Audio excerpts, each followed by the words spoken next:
আসসালামু আলাইকুম। একটা ভিডিও করছিলাম যে অস্ট্রেলিয়া ভিসা দিতেছে 97 থেকে 99% ভিসা হইতেছে, মানে 100তে যে জমা দিতেছে তার 100তে 97 থেকে 99% শিওর তার ভিসা হইব, মানে 100টা জমা দিলে 99টা ভিসা হইতেছে, এরকম একটা ভিডিও করছিলাম। ঠিক আছে, এটা কিন্তু সত্যি নিউজ, এটা কিন্তু মিথ্যা না যে আমি মিথ্যা বলছি আপনাদেরকে আর আপনারা বিশ্বাস করছেন এইভাবে আমার কথায়। কিন্তু এটা বিশ্বাসের কিছু না ভাই, এটা সত্যি নিউজ, এটা সত্যি নিউজ এবং নিতেছে, এবং যার দরকার সে যাইতেছে। 100টা ফাইল জমা দিলে 99টা ফাইল কনফার্ম হইতেছে, 97টা ফাইল কনফার্ম হইতেছে। এখন কত হয়েছে, অনেকে কিন্তু আমার উল্টাপাল্টা অনেক কমেন্ট করছেন। যাই হোক, যে যা কমেন্ট করছেন তার এটা ব্যক্তিগত মতামত থাকতেই পারে, তাদের নিয়ে আমার কোনো কিছু নাই।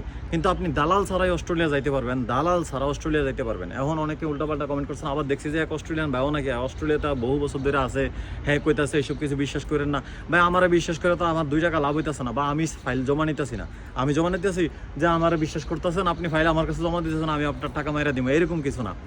আপনি অস্ট্রেলিয়া যাইতে পারবেন, তবে বৈধ পথে, অবৈধ পথে না। যে আপনি অবৈধ পথে গেছেন গা, আর আমি এই ভিডিও করছি, আমার ভিডিও দেখে আপনি আমার টাকা দিচ্ছেন, আমি অবৈধ পথে নিয়ে গেছি। ভাই আমি এইসবের কাজ করিও না, আমি অবৈধ পথে লোক নেইও না, বা আমি এইসবের ধারে কাছেও নাই। কিন্তু আমি যে ইনফরমেশন দিছি ওই ইনফরমেশন ভিত্তিতে যদি আপনি অস্ট্রেলিয়া যাইতে চান, আপনি 100% অস্ট্রেলিয়া যাইতে পারবেন, এবং সেটা বৈধ পথে যাওয়ার পরে আপনি কার্ডও পাইবেন, সেখানে কার্ডও পাইবেন, এবং আবার বৈধ পথে 2 বছর পরে দেশে ছুটির জন্য আসতে পারবেন। এটা আপনার ব্যক্তিগত ব্যাপার, আপনি যাইবেন কি যাইবেন না। এখন মূল কথা আসি, অস্ট্রেলিয়া যাইতে হইলে আপনার কিছু কিছু যোগ্যতা লাগে ভাই।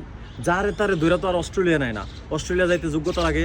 স্টুডেন্ট বিষয়ে যদি আপনি যাইতে চান, তাহলে আপনার আইএলটিএস থাকা লাগবো, ডোমিঙ্গো থাকা লাগবো, পিটিই থাকা লাগবো। এইসব কিছুর সমন্বয়ে আপনি যাইতে পারবেন। এক হইছে এইটা, দ্বিতীয়ত হচ্ছে যেই স্কুলের মাধ্যমে আপনি আইএলটিএস করবেন, সেই স্কুলের মাধ্যমে আপনি যে কোনো একটা এজেন্সিতে ফাইল জমা দিবেন। ফাইল জমা দেওয়ার পরে ওনারাই আপনার এই প্রসেসটা বলে দিব। এই হইছে এক ধাপ। আর দ্বিতীয় ধাপ হইছে আপনার ব্যাংক স্টেটমেন্টে অনেক টাকা থাকা লাগবে। হইতে পারে সেটা 40 লাখ, হইতে পারে 50 লাখ।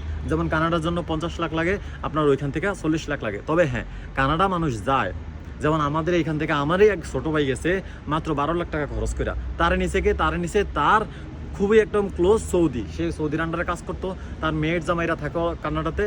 তো কানাডাতে তার মেয়ের জামাই ভিসা দিছে, 4টা ভিসা দিছে, তার 4 জন নিয়ে গেছে। ঠিক আছে, তো ওইটা হচ্ছে আলাদা হিসাব। কেউ যদি আপনার রিলেটিভ হিসাবে যদি ভিসা দেয়, সেটা আলাদা হিসাব। কিন্তু আপনি যদি বৈধভাবে যাইতে চান, তাহলে অবশ্যই আপনাকে স্টুডেন্ট ভিসা আইএলটিএস করার পরে, তারপরে আপনার ব্যাংক স্টেটমেন্ট থাকার পরে, আপনি সব কিছু কনফার্ম হইলে ইনশাল্লাহ আপনি যাইতে পারবেন। তবে হ্যাঁ, ভিসার রেশিও খুব ভালো, বাংলাদেশের রেশিও খুব ভালো, ইন্ডিয়া থেকে চায়না থেকে বাংলাদেশের রেশিও ভালো।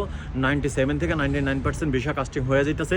এখন আপনার যদি মনে হয় যে আপনি যাইবেন, আপনি যান। আপনার যদি কোনো ইনফরমেশন জানা থাকে আমাকে বলেন, আমি আপনার ইনফরমেশন দিতেছি।